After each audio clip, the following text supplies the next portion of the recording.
We developed this framework to identify gaps in existing standards and research, identify which parts of the technology stack are most suited to addressing specific accessibility needs, and to re-envision accessibility standards. The Digital Accessibility Framework responds to several challenges we see facing the field of accessibility.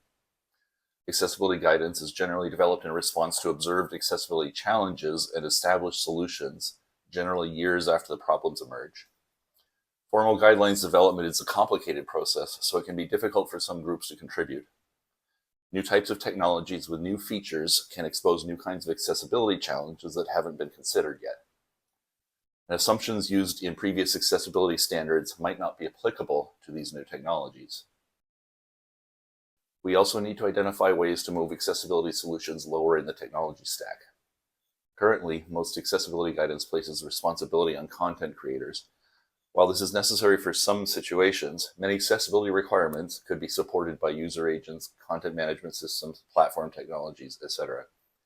It is much more expensive for all the content developers in the world to address issues compared to the cost of systems addressing them.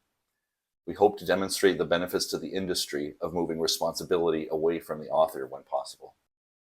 Recognizing that guidance emerging from this framework will be used for technology of the 2030s and 2040s, we need to forecast how technology and its impact on accessibility will change.